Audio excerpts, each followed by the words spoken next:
자, 이제 3편입니다. 우리가 이제 생명보험에 관한 건데요. 아마 이제 모집을 하다 보니까 당연히 생명보험 상품에 대한 이해가 제일 높아야 되는데, 자, 우리가 1편, 2편, 3편, 이제 4편 같은 경우는 제3보험인데, 3편 같은 경우에 분량이 적어요.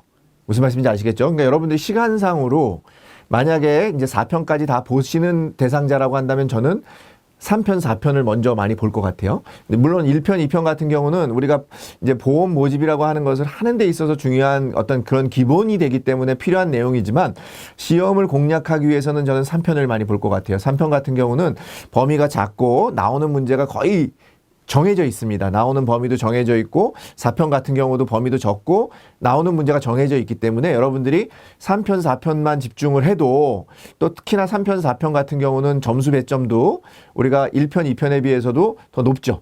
그죠? 그렇기 때문에 여러분들이 1편, 2편, 3편, 4편 같은 경우를 준비하시는 분들에 대해서는 저는 3편, 4편을 중심으로 특히나 3편 같은 경우는 반드시 보셔야 되는 시험 과목이 되니까 저는 3편 같은 경우에 집중해야 되겠다. 그런 말씀을 먼저 드리면서 한번 여러분들 살펴보도록 하겠습니다.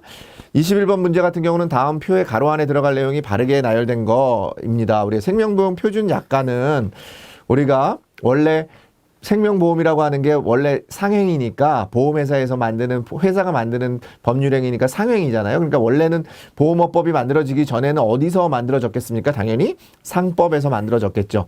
상법의 제4편이 보험입니다. 그래서 제4편 보험편에 우리가 그런 내용이 들어 있습니다. 그래서 4편 상법의 제4편. 그래서 당연히 상법의 규정보다 보험계획자의 권리를 어떻게 하고 있어요? 예, 확대하고 있다. 그렇게 보시면 되겠죠. 무슨 말씀인지 아시겠죠? 보험업법이 정해지기 전에, 만들어지기 전에, 제정되기 전에 상법이 먼저 만들어져서 그 내용들을 우리가 준용해서 적용하고 있고, 당연히 보험계약자에 대해서는 그런 부분들이 확대되고 있어서 그게 어떻게 된 거예요? 그래서 결국은 보험업법을 만들어지게 되는 계기가 되는 거죠. 이렇게 같이 기억하시면 되겠습니다. 자, 22번 상품의 기능적 특성. 우리 반드시 나옵니다. 반드시 나오고요. 여러분들 기억하시면 문제를 잘 읽어보시면 우리가 알 수 있는 질문이니까 여러분들 반드시 나오는데 못 외우셔도 된다. 문제 지문을 잘 읽어보시면 답을 구할 수 있다. 그런 내용이 되겠습니다. 자, 계약자의 라이프 사이클에 맞춰 필요한 위험 보장 및 재정 설계는 불가능해요? 당연히 가능하다고 해야 되겠죠. 말이. 그잖아요. 계약자의 우리가 라이프 사이클에 맞춰서 여러분들이 종신보험도 권할 수 있고 연금보험도 권할 수 있고 건강보험도 우리가 제한할 수 있는 거 아니겠습니까? 근데 불가능한 상품이다 이랬으니까 이 자체로도 우리가 여러분들이 이 내용을 몰라도 맞출 수 있는 내용이다. 대신에 이제 1번, 3번, 4번 같은 경우는 여러분들이 한 번 정도는 같이 읽어보실 필요가 있을 것 같아요. 1번, 3번, 4번 같은 경우는 한 번 정도 지문을 읽어보셔가지고 아 그렇지 라고 정도만 이해하시면 여러분들이 문제 푸시는 데는 어려움이 없을 것 같습니다. 자, 23번 문제입니다. 우리 생명보험 상품은 인간의, 자, 생명보험이라고 하는 건 뭡니까? 사람의 몸. 그죠? 손해보험은 뭐예요? 예, 재산, 건물, 뭐 이런 거죠. 그죠? 사람의 몸이니까 몸이라고 하는 건 두 가지겠지 않겠습니까? 우리가 하나는 예, 생명에 관한 거고, 그 다음에 우리가 어떤 사고에 관한 거니까 우리 신체의 어떤 물리적인, 육체적인 그런 몸에 대한 거죠. 그래서 우리가 생명과 신체, 그죠? 생명과 신체를 보험의 목적으로 한다. 그래서 우리가 상대적으로 생명이라고 하는 거 확실하지도 않고요. 몸이라고 하는 거 우리가 어떤 일이 발생할 수도 불확실한 부분들이 많기 때문에 여기 나와 있는 것처럼 대수의 법칙이나 수지상대의 원칙 등 이런 것들을 통해 가지고 과학적으로 우리가 개발한 상품이 뭐라고요? 생명보험 상품이다. 이렇게 같이 기억하시면 되겠고요.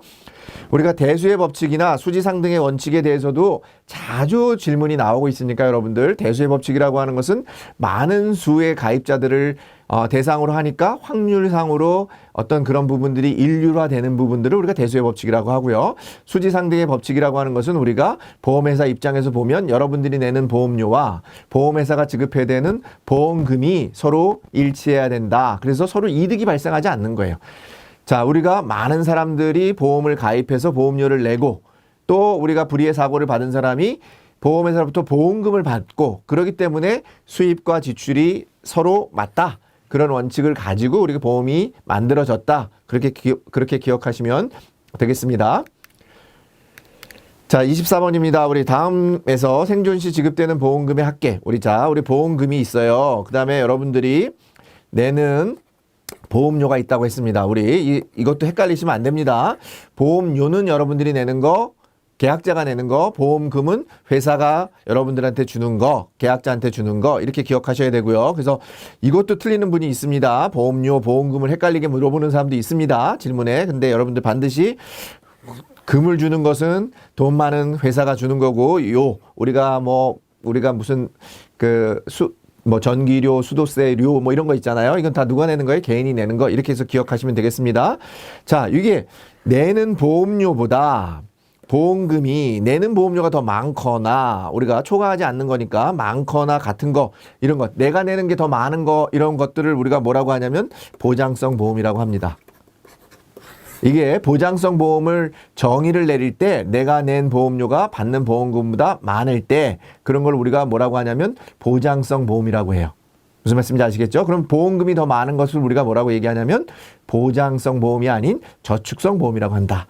자, 그럼 여기 중에서 우리가 이게 좀 돌려 문제를 낸 거예요. 다음 중 보장성 보험이 아닌 거 이렇게 골라내는 게 1차적인 질문인데 이건 약간 한 번 더 깊게 들어간 문제죠. 꼬운 문제입니다. 그래서 납입한 보험료를 초과하지 않는 보장성 보험에 해당하는 상품이 보험 상품인 거죠. 그러니까 이게 이제 보장성 상품을 골라라 이런 질문하고 똑같은 질문이죠. 자, 우리가 보장성 보험에 해당하는 게 재산보험, 생명보험이죠. 그래서 상해보험은 우리가 재산보험에 해당하니까 우리가 보장성 보험이고 교육보험이나 연금보험, 자산연계보험은 다 뭐에 해당합니까? 예, 저축성 보험에 해당하고 있습니다. 그렇게 여러분들이 기억하시면 되겠습니다. 조금 어려운 문제인데 하나 여러분들이 이해만 하시면 됩니다. 뭐가? 내가 낸 보험료가 더 많으면 보장성, 회사가 내어주는 돈이 더 많으면 저축성 이렇게만 기억하시면 되겠습니다. 자, 25번 종신보험 이것도 반드시 나오는 질문이에요. 그러니까 제가 말씀드린 것처럼 3편은 전체적인 페이지가 작아요. 그래서 매 페이지에 문제가 나올 수 있다. 3편만 여러분들이 잘 보셔도 기본적인 점수를 받을 수 있다. 꼭 기억하시면 되겠습니다. 종신보험은 뭐에 해당하는 거죠? 예, 보장성 보험의 대표적인 상품이에요. 사망보험이니까. 보장기간이 평생인 거예요. 대표적인 질병보험이 아니라 사망보험 상품이고, 그 다음에 보험기간을 미리 정해놓은 게 아니라 죽어야만 주는 보험이니까 미리 정해지지 않은 거. 정해놓은 건 뭐라고 해요? 우리가 정기보험이라고 한다. 자, 옳은 것을 고르는 거니까 다양한 부가, 여기에다가 다양한 부가를 통해서, 특약을 통해서 우리가 종합보장형 보험 설계가 가능한 보험 상품이다. 이렇게 기억하시면 되겠습니다. 자, 26번 교육보험에 대한 문제, 교육보험, 어린이보험 이렇게 있습니다. 우리가 어린이보험은 어린이에 대해서 우리가 보장성 보험이고요. 교육보험은 옛날부터 우리가 교육보험 아시죠? 저축성 보험입니다. 우리가 어렵게 살 때, 지금은 그렇지 않습니다. 그죠? 우리가 어렵게 살 때 학비를 마련하기 위해서 들었던 교육보험, 저축성 보험입니다. 자, 그러니까 맞는 거. 자, 우리가 15세 미만 사망 시 납입한 보험료 전액과 책임준비금 이런 거 주는 거, 납입한 보험료와 전액을 주는 거, 책임준비금을 주는 건 뭐에 해당하는 거냐면 보장성 보험인 어린이 보험에 해당하는 거고요. 최근 어린이 보험에서 학자금을 지급하는 상품이 출시되면서 판매량이 당연히 어린이 보험하고 이렇게 중복이 되니까 어린이 보험이 잘 팔리지 않겠습니까? 그러니까 우리가 저축, 왜냐하면 학비 아까 말씀드린 것처럼 학비가 없어서 대학을 가는 또는 중고등학교 다 이제 어떤 국고에서 보조가 되기 때문에 그런 경우에 대해서 우리가 이제 그 자금 마련이 필요가 없으니까 급증하는 게 아니라 감소하고 있다. 그래서 틀린 지문이 되겠고, 그 다음에 해외 유학 진학 상담 이는 추가할 수 없는 상품이 아니라 당연히 이런 것들을 추가해서 할 수 있는 상품이 만들어지고 있고요. 왜냐하면 더 팔기 위해서 이런 것들이 지금 부과되고 있고요. 자, 부모 생존 시에는 각종 학자금이나 교육자금이 지급되는 그런 상품이 뭐라고요? 예, 교육보험인 저축성 보험이 되겠습니다. 자, 27번 장애인 전용보험과 관련된 법령에 대해서 해당하지 않는 거. 우리가 장애인 보험과 전용보험과 관련해서는 여기 나와 있는 것 중에 그 3번인 노인장기요양보험법은 뭐하고 관련이 있냐면 간병보험하고 관련 있어요. 여기 지금 말 그대로 요양, 간병 이게 다 비슷한 단어니까 이거는 간병보험에 해당하는 거지 우리가 장애인 전용보험에 해당하지 않는다. 그래서 장애인 복지법이나 모범 규준이나 우리가 국가 유공자 및 예우 및 지원에 관한 법률. 왜냐하면 우리가 장애인들이 그 상위 군경이나 이런 분들이 많이 있으시잖아요. 그죠? 우리가 예전에 베트남이나 이런 데 전쟁에 참전을 했다가 사고를 당하신 분들, 이런 분들이 장애를 알 수 있는 분들이 있으니까 이런 부분들은 다 여기에 해당하는 법률의 적용을 받아서 우리가 적용을 하고 있다. 근데 그렇게 판매하는 보험을 뭐라고 한다? 장애인 전용 보험이라고 한다. 제가 3편은 따로 출제된다 안 한다 얘기를 안 했습니다. 3편의 10문제는 다 나온다. 여러분들이 이렇게 기억하시면 되겠습니다. 아시겠죠? 그래서 그 파트에 대한 내용들을 같이 여러분들이 받으신 문제집들과 같이 한 번씩 꼭 풀어보시는 게 여러분들이 일단 점수, 어떤 기본 점수를 받으시는데 충분히 도움이 된다라는 부분 다시 한번 거듭거듭 강조해 드리겠습니다. 자, 28번 문제입니다. 우리 퇴직연금에 대해서 틀린 거 고르는 문제입니다. 자, 이 부분은 좀 암기가 좀 필요한 부분이긴 하지만 여기 나와 있는 것처럼 도입 초기에는 우리가 10인 이상이 아니라 5인 이상이었는데 지금은 전 사업장으로 확대되어 있다. 자, 지금은 오히려 전 사업장에 대해서 확대되어 있다. 이렇게 보시면 되겠고요. 퇴직연금이라고 하는 부분은 우리가 외부에 맡기는 겁니다. 내부에 맡겼더니 퇴직금을 지급하지 못하는 사례가 발생을 해서 우리가 외부에 맡기는 제도를 퇴직연금 제도라고 하고 있고요. 여기 나와 있는 것처럼 가입 범위가 계속 확대되고 있어서 우리가 근로자나 단시간 노동자나 이런 모든 그런 근로성을 대가로 해서 지불하는 사람들이 퇴직금을 받을 수 있는 제도들을 운영하고 있다. 그게 뭐라고 한다? 퇴직연금이라고 한다. 같이 기억하시면 되겠습니다.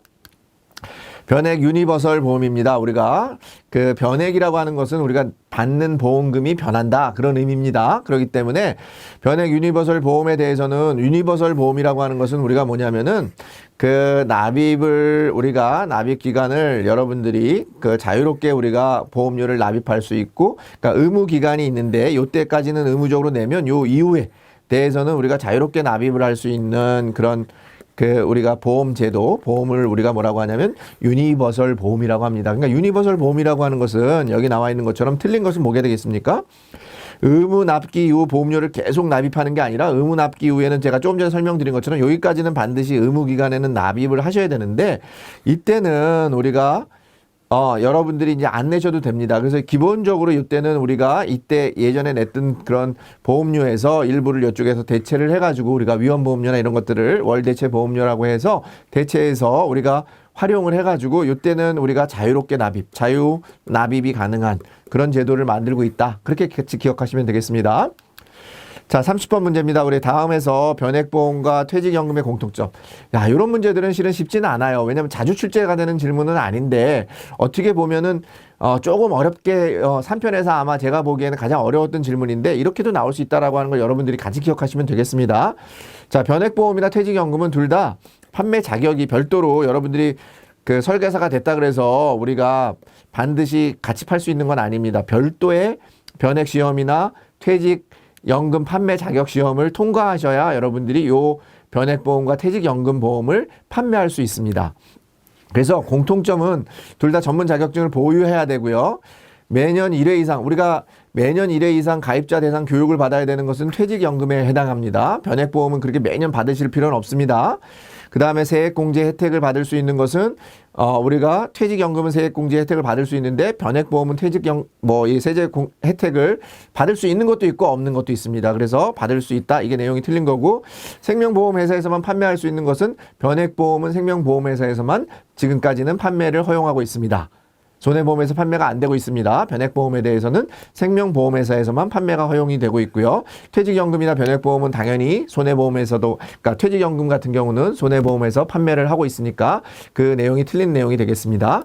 자, 이상으로 3편의 강의를 마치도록 하겠습니다.